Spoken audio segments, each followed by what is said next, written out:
உலகம் முழுவதும் வாழும் தமிழ் தாயின் உறவுகளுக்கு தமிழ்நாட்டில் மதராசப்பட்டினம் அப்படிங்கிற ஊர்ல இருந்து பேசுகிறோம். என் பேர் பாண்டியன். நான் குறவர் குடியை சேர்ந்தவன். கண்டிப்பாக நான் தமிழீழ விடுதலை புலிகள் இயக்கத்தை சேர்ந்தவன் கிடையாது. ஏன்னா நான் தமிழ்நாட்டில் தான் பிறந்தேன், தமிழ்நாட்டிலேயே தான் வளர்ந்தேன். சரிங்களா? இப்போவும் தமிழ்நாட்டுக்குள்ளே தான் இருக்கிறேன். ஆனால் எனக்கு கொடுக்கப்பட்ட வேலைகள் நிறைய இருக்குது. இன்னும் பல ஊர் போக வேண்டியிருக்கு, பல வேலைகளை செஞ்சு முடிக்க வேண்டிய தேவையும் இருக்குது. ஆனால் காலம் போகிற போக்க பார்த்தா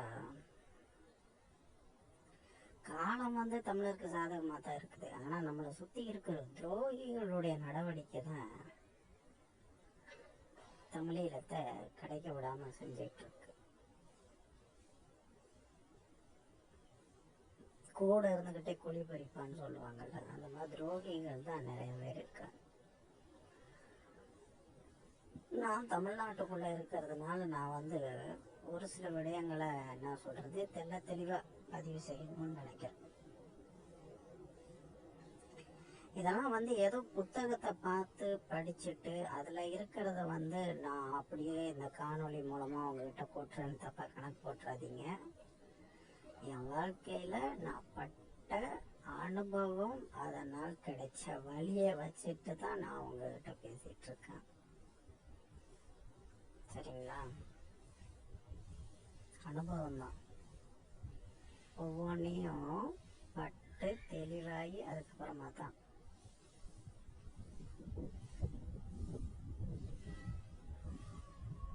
எங்களோட தலைவர் யார் தெரியுங்களா? ஏன்னா இதெல்லாம் இப்போ இந்த காணொலி எப்படியும் தமிழ்நாட்டில் நிறைய பேர் கட்சி வச்சுருக்காங்க. அதில் குறிப்பாக நாம் தமிழர் கட்சியிலும் சில பேர் இருக்கிறானுங்க. அவனுங்களும் தமிழ் தேசியம்தான் வாயை திறந்து பேசுகிறானுங்க. தப்பு சொல்ல கிடையாது. ஏன்னா வந்துக்கிட்டு சில கிறுக்குத்தனமான கேள்விகள் எல்லாமே கேள்வி கேட்பாங்க. அவங்க அங்கே ஒருத்தன் உட்காந்துக்கிட்டு இருப்பான், தலைமை ஒருங்கிணைப்பாளருங்கிற பேரில். நடிகைங்களை கட்டி பிடிக்கிறது தான் அவனுக்கு முக்கிய வேலையாகவே இருக்கும். அவன் தன்னுடைய தம்பி தங்கச்சிங்களுக்கு நுட்பமான அரசியல் கற்றுக் கொடுக்குறான்ப்பா. சும்மா சொல்லக்கூடாது. உலகத்திலே அவனை மாதிரி தமிழ் தேசியம் கற்றுறதுக்கு வேற ஆளே கிடையாது. அதனால் அவன்கிட்ட இருந்த அந்த நுட்பமான அரசியலை கற்றுக்கிட்ட தம்பி தங்கச்சிங்க, நான் இவனுங்களை பொதுவாக தும்பிகள்னு தான் சொல்லுவேன். சரிங்களா? தும்பிகள்லாம் வந்துக்கிட்டு நம்மக்கிட்டே முட்டிட்டு நிற்கிங்க. நுட்பமான அரசியலை நாங்கள் கற்றுக்கிட்டோம் தெரியுமா, எங்கள் நொண்ணே கற்றுக் கொடுத்தாரு அப்படின்னு சொல்லிட்டு. யாரா நீங்கள் அப்படின்லாம் கேட்டோம்னு வச்சுங்களேன், கேட்டால் நாங்கள் கல்லூரி முடிச்சிருக்கோம், பல்கலைக்கூடம் முடிச்சிருக்கோம். இவங்கெல்லாம் கட்சி நடத்தி கிட்டத்தட்ட 16 ஆண்டுகள் ஆயிடுச்சுப்பா. 16 ஆண்டுகள் மக்கள் முன்னாடி நின்று மேடை ஏறி செல்லப்பள்ளி சங்கி அப்படிங்கிற மாதிரி குத்தாட்டெல்லாம் போட்டு இன்னைக்கு வரைக்கும் குத்தாட்டம் தான் மயிறு போட்டுக்கிட்டு தெரியுதுங்க. ஆனால் குத்தாட்டம் போடுறது தான் தமிழ் தேசியம் நம்மகிட்டே வாயில் ஓலா ஓட்டு. சரி, இப்போ இவனுக்கு விடயத்தெல்லாம் ஒதுக்கி வச்சுப்போம். ஏன்னா இந்த நாம் தமிழ் கட்சிக்காரர்கள் சொல்லணும், தும்பிகளுக்கு கண்டிப்பாக சொல்லணும். கையில் ஏதாச்சும் என்ன சொல்கிறது, ஒரு கோரிக்கையை எடுத்து குறித்து வச்சுக்கோங்கப்பா. எங்களுடைய தலைவர் பேர் தமிழரசன், மேதகு தமிழரசன். தமிழ்நாட்டில் தமிழ்நாடு விடுதலை படம் ஒன்று இருந்துச்சு தெரியுமா? தும்பிகளுக்கு அரசியல்ங்கிறத வரலாறு தெளிவாக சொல்லி கொடுக்கணும். பாவம், அங்கே ஒருத்தர் நுட்பமான அரசியலில் மேடை மேலே நின்றுக்கிட்டு கத்தி சொல்லி தருவானப்பா. நாங்கள் இதெல்லாம் சொல்லிக் கொடுக்க. தமிழ்நாட்டில் தமிழ்நாடு விடுதலை படம்னு ஒன்று இருந்துச்சு, மேதகு தமிழரசன் ஒருத்தர் இருந்தார். அவர் தான் அதை கட்டமைச்சார். ஆயுத வழி போராட்டத்தை அவர் முன்னெடுத்தார். தமிழர்களுக்கு விடுதலை தேவை அப்படின்னு சொல்லி. மறந்துருப்பாங்க, திரும்ப நினைவுபடுத்தணும்ல. தமிழரசன்னு சொன்னா கூட நான் தமிழர் கட்சியில இருக்க தும்பிகளுக்கு நிறைய பேருக்கு தெரியாது.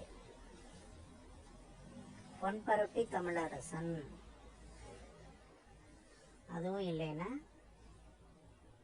முந்திரி காட்டுல தலைமறைவா வாழ்ந்தவர் அப்படின்னு சொன்னா புரியும்னு நினைக்கிறோம். ஒரு சிலருக்காவது புரியும்ல, புரிஞ்சா சரி.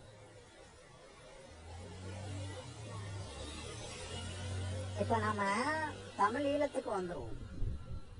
தமிழ் ஈழம் 2009 அழித்தொழிக்கப்பட்டது. அது முடிஞ்சு இத்தனை வருஷம் ஆயிடுச்சு. ஆனா எவனும் எந்த நடவடிக்கையும்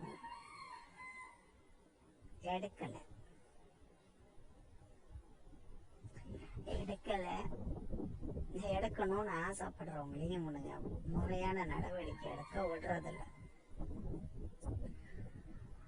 ஆனா உலகத்துல மற்ற நாடுகள்ல ஈழத்தமிழன் அங்கங்க வாழ்ந்துகிட்டு இருப்பான். ஈழத்தமிழங்கிற பேர்ல வாழ்ந்துகிட்டு இருப்பாங்க. அவங்கெல்லாம் உண்மையா ஈழத்தமிழன் இருந்தானு என்னால எல்லாம் ஏற்றுக்கொள்ள முடியாது.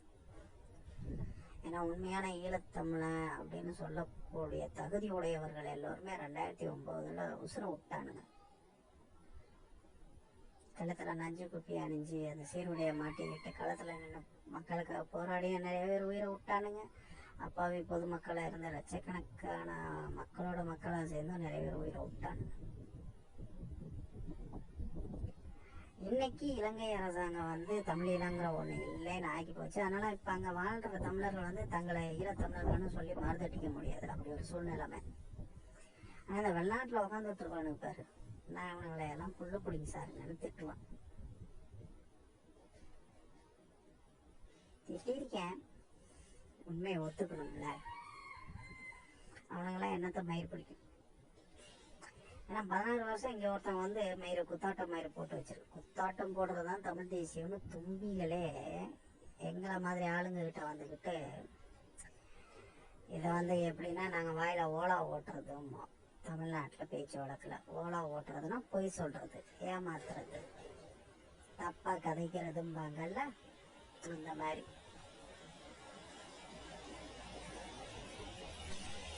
இவனுங்கதான் எப்படி பண்ணிருக்கானுங்கன்னா, வெளிநாட்டுல இருக்கிற மயிரப்புடிங்களாவது ஒழுங்கு மரியாதையா தமிழீழத்தை மீட்கிறதுக்கு நல்ல ஒரு பாதைய ஏன் ஏன் எவனுக்குமே சிந்திக்கணும்னு தோணலையா?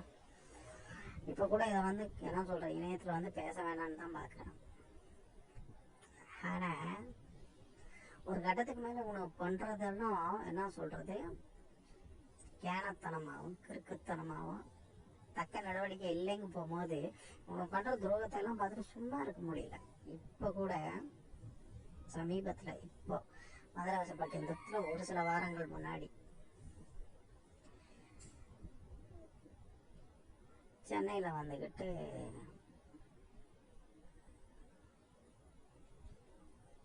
விருகம்பாக்கம் பக்கத்துல, விருகம்பாக்கமோ வலசரவாக்கமோ இது இந்த 2 பகுதி பக்கத்துல ஒரு என்ன சொல்றது, இலங்கையை சேர்ந்த ஈழத்தமிழரை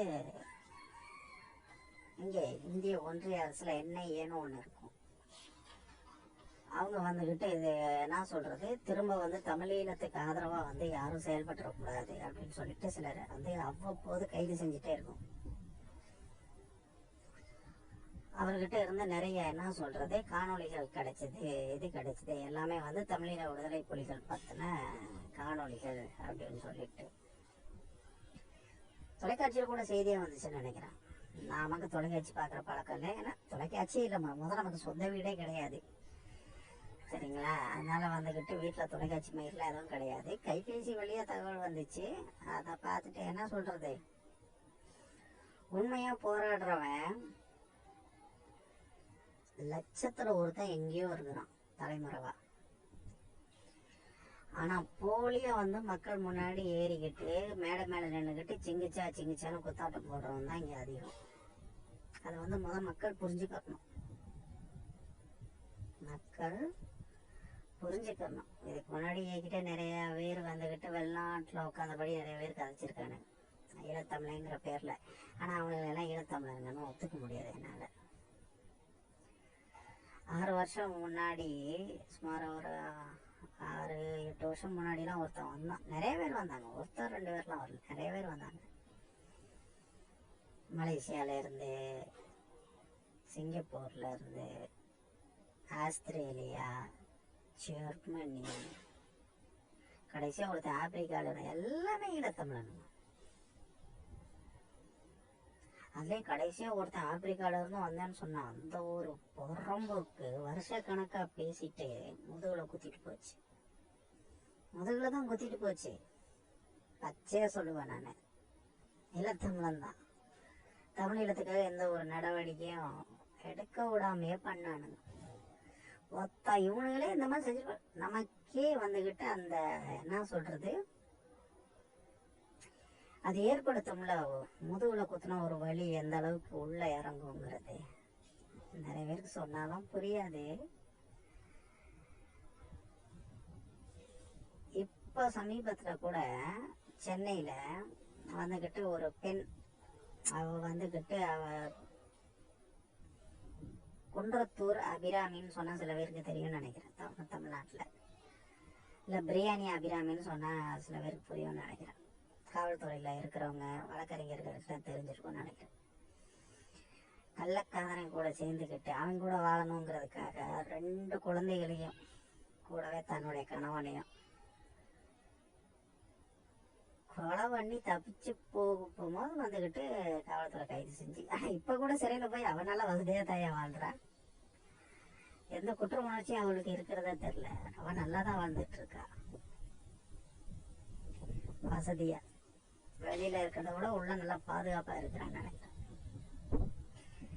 முதுகுல குத்துறதும்பாங்கல்ல, அதாவது ஒரு கணவன் வந்து ஒரு பெண்ணுக்கு தாலி கட்டி மனைவியா ஏற்றுக்கிட்டு குழந்தைகள் பெற்றுக்கிட்டு அந்த பொண்டாட்டி பிள்ளைங்க நல்லா வாழணும்னு இரவு பகல் பார்க்காம மழை வெயில் பார்க்காம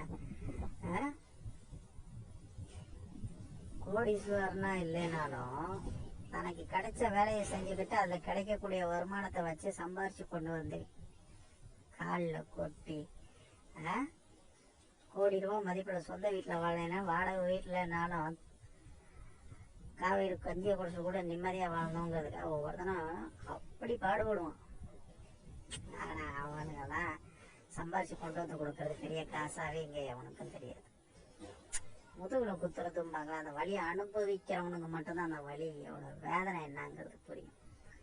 அதுக்காக சும்மா இந்த மாதிரி 1-2 உதாரணங்கள் நடக்காத வச்சு நம்ம சொல்ல வேண்டியதாக இருக்கு. தமிழீழத்துக்காக ஒரு மயிரை பிடிங்கியும், நான் தமிழ்நாட்டில் பிறந்தவன் தான்ப்பா, நான் தமிழீழ மண்ணில் பிறக்கவே கிடையாது. பிறந்திருந்தா கதை வேற மாதிரி ஆயிருந்திருக்கும்.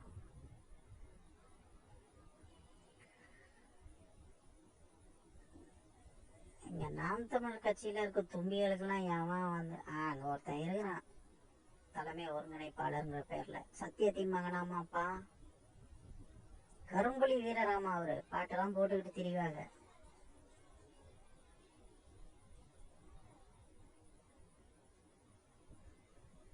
நான் அந்த அளவுக்குலாம் நாம கிடையாதப்பா.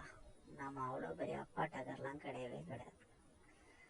நாம ஒரு சாதாரண பைத்தியக்காரன்னு வச்சுக்கோங்க. ஏன்னா அவனுக்கு அந்த மாதிரி பாட்டெல்லாம் நமக்கு நல்லாவே தூக்கி கொடுப்பானு. நாம் தமிழ் கட்சி தும்பிகள் எல்லோருமே சரிங்களா. இதுக்கு முன்னாடி பேசின எல்லா ஈழத்தமிழங்கிட்டையும் இப்ப கடைசியா கூட ஒருத்தர் கனடா நாட்டுல இருந்து தலைநகரன்னு பேரு இருக்கிறதுலயே அந்த ஒரு மனுஷனே நம்மளை கொஞ்சம் நல்லா புரிஞ்சுக்கிட்டா அப்படின்னு நினைக்கிறேன். ஆனா அந்த மனுஷனுக்கு என் மேல ஒரு கோபம் இருக்கும். எல்லா ஈழத்தமிழையும் வச்சு கண்ணா அப்படின்னு காய்ச்சி முடிச்சுன்னு பச்சை பச்சையா திட்டி தள்ளியிருக்கேன். என் கூட பகிரி கூட உள்ளப்ப ஒரு பயணிக்கு போகும்போது தமிழினம் காப்போம்னு சொல்லிட்டு நல்லா பச்சை பச்சையா திட்டினது, அப்புறம் அந்த ஆளை திட்டினது, அப்புறம் நிறைய பேர்த்த திட்டினது. தமிழீழ விடுதலை புலிகளின் தலைவருக்கு வீர வணக்கம் வைக்க மாட்டேன்னு சொல்லி நிறைய என்னை பத்தி கேட்டீங்கன்னா அவரு வந்து சொல்லுவாரு, வாயை திறந்தா கெட்ட வார்த்தை நிறைய பேசுறேங்கிற மாதிரி அவருக்கு தெரியும் சரிங்களா. ஆனா எல்லார்கிட்டையும் நம்ம சொல்ற வைக்கிற கோரிக்கை என்னன்னா, தமிழீழம் திரும்ப வேணுமா, தமிழில் திரும்ப கிடைக்கும். கொய்யால அவனை கருணாவை போட்டு தள்ளுங்க. கருணாவை போட்டு தள்ளிட்டு வந்து பேசு. கருணாவை கொலை பண்ணாதான் தமிழீழம் திரும்ப கிடைக்கும். உசுரோடு இருக்கிற வரைக்கும் ஒரு பூணு இங்கே நடக்க போகிறது கிடையாது. அவனும் கழட்ட போகிறதும் கிடையாது. வெக்கமே இல்லாமல் நீங்கள் போய் என்ன சொல்ல, ஒரு 15 வருஷம் ஆயிருமா, 2009 பிற்பாடு போய் ஐநா சபையில் போய் மண்டிடுறேன், அவங்கிட்ட போய் மண்டிடுறேன். அதே உங்களுக்கு போய் நீங்கள் முறையிடுறது வேண்டுதல் வைக்க நீங்கள் என்ன மயிர் வேணாலும் சொல்லிக்கிங்க. இது மண்டிடுறேங்கிற மாதிரி தான் என் கண்ணுக்கு தெரியுது. அங்கெல்லாம் போய் கத்தி மயிரை பிடுங்கி மனு கொடுத்து நீ ஆவணங்களை எழுதி கொடுத்து ஒரு மயிரும் அவன் போகிறதில்ல. செல்லம் நம்மளை மனுஷனும் கூட மதிக்கவும் மாட்டானுங்க, திரும்பி கூட பார்க்க மாட்டானுங்க.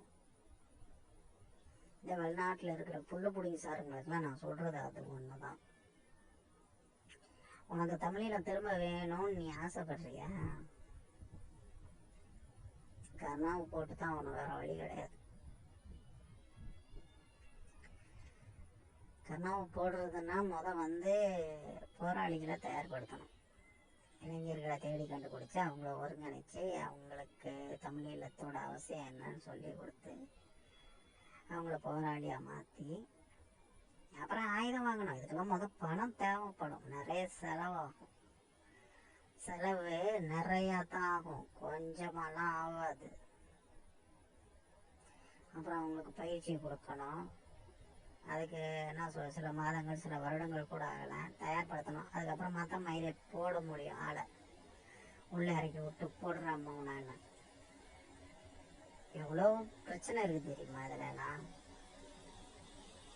ஆனால் இதெல்லாம் செய்யணும், இதெல்லாம் சரியா செய்யணும். ஆனால் செஞ்சிட்டோம்னு வச்சுக்கோங்களேன், அதுக்கப்புறம் ஆட்டம் பயங்கரமாக சூடு பிடிக்கும். என்கிட்ட பேசுகிற எல்லா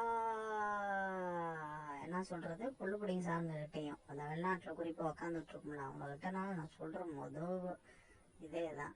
நீ கருணாவை போட்டு தள்ளிட்டு அப்புறமா பேசுங்க. அவனாக இருந்தாலும் போட்டு தள்ளுறதுன்னா இதை நாங்கள் இங்கே தமிழ்நாட்டில் பேச்சு வழக்கில் சொல்கிறது, உங்களுக்கு புரியும்படி சொல்கிறதுனா கொலை பண்ணுறது, ஆளை காலி பண்ணுறது, இல்லாமல் ஆக்குறது. கருணாவை போட்டு தள்ளணும்னா அதோடு நிற்காது. அதுக்கப்புறமா தான் மயிரை நம்மளை போட்டு தள்ளணும்னு இன்னும் நிறைய பேர் தேடி வருவானுங்க. அதுக்கப்புறமா தான் சண்டை சூடு பிடிக்க ஆரம்பிக்கும். அவனுங்க நம்மளை போடுறதா இல்லை நாம அவனுங்களை போடுறதான்னு கண்டிப்பாக சண்டை இருக்கும். திரும்பவும் சண்டை செஞ்சு தான் ஆகணும், வேற வழியெல்லாம் கிடையாது.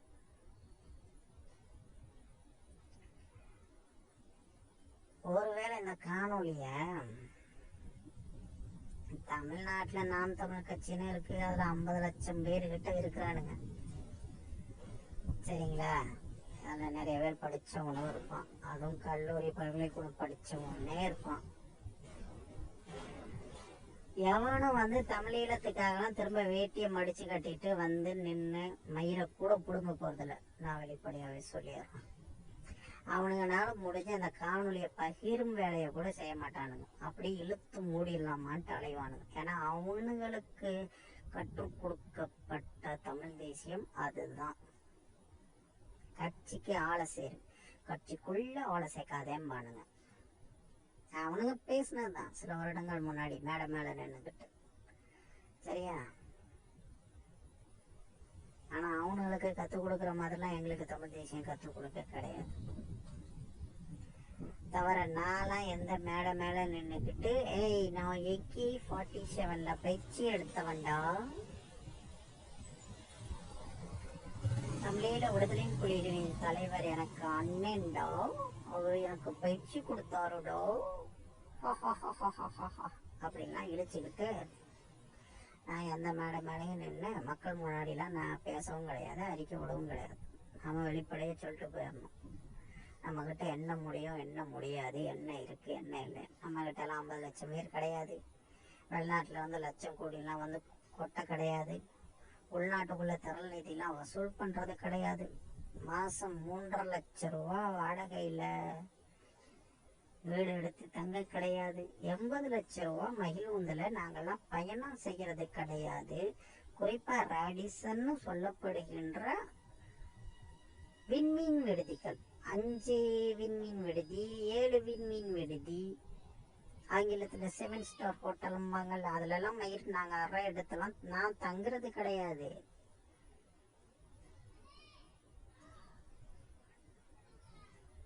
நான் மதராசப்பட்டினத்துல ஏதோ ஒரு வேலையை பார்த்துக்கிட்டு கிடைக்கிற வேலையில என்ன ஊதியம் கிடைக்குதோ அந்த வருமானத்தை வச்சு கஞ்சியை குடிச்சிட்டு போயிட்டு இருக்கேன், அவ்வளவுதான். இவங்க கிட்ட இருக்கிற மாதிரி யாரு, இந்த நாம் தமிழர் கட்சி கிட்ட இருக்கிற மாதிரி தகவல் தொழில்நுட்ப பாசற இளைஞர்கள் நிறைய வச்சிருக்கிறானுங்க. அந்த மாதிரிலாம் நம்மகிட்ட ஒரு மயிலும் கிடையாது. சொல்லிடணும் வெளிப்படையா, மக்கள் கிட்ட எதா இருந்தாலும் உண்மையை சொல்லிடணும்னு நினைப்பேன். அதனால நான் சொல்லிட்டேன்ப்பா, இன்னும் நிறைய உண்மைகள் சொல்ல வேண்டியிருக்கு. அதெல்லாம் அடுத்தடுத்த காணொலியில நான் சொல்லிக்கிட்டே இருப்பேன். கேட்டு புரிஞ்சு நடந்துக்க முடியுங்கிறவங்க நடந்துக்கங்க. இல்லை நான் தருதலையா தான் போவேன், நான் பொம்பளை சோக்குக்கு பொம்பளை பின்னாடி தான் போவேன், நான் சீலை கிழிஞ்சவ பின்னாடி தான் போவேன் அப்படின்னா, நீ குட்டி நாசமா போகணும்னு விருப்பப்பட்டா நான் மயிறு என்னடா பண்ண முடியும்? நான் என்ன பண்ண முடியும்? தமிழ்நாட்டில் சில வருஷங்கள் முன்னாடி பழனி பாபான்னு ஒருத்தர் இருந்தார். அவர் மேடையில் வந்து பேசியிருக்கிறாரு. அவர் சொன்ன வசனம் தான். நான் இடையில பேசும்போது நிறைய அடிக்கடி மயிறு மயிருங்கிற வார்த்தையெல்லாம் பயன்படுத்துவேன். அவர்கிட்ட இருந்தால் நான் அவருடைய காணொலி பார்த்து தான் நிறைய அதில் இருந்து எடுத்துக்கவே ஆரம்பித்தேன். அதில் அவர் சொன்ன ஒரு வார்த்தை தான் அது. காணொலியெல்லாம் இணையத்தில் இருக்கு, முடியுங்கிறவங்க வேணுங்கிறவங்க போய் எடுத்து பார்த்துங்க. வீர வரலாற படிங்கடா. அதை விட்டு சீலை கிழிஞ்சவ பின்னாடி தான் போய் நீ குட்டி நாசமா போவேன்னா அதுக்கு நான் என்னடா பண்ண முடியும்? சொல்றது என் கடமை, நான் சொல்லிட்டேன் அப்படிம்பாரு. அவர் பேசுனதுதான். அதனால நான் வந்து சொல்ற கடமைக்கு நான் சொல்லிட்டேன்பா.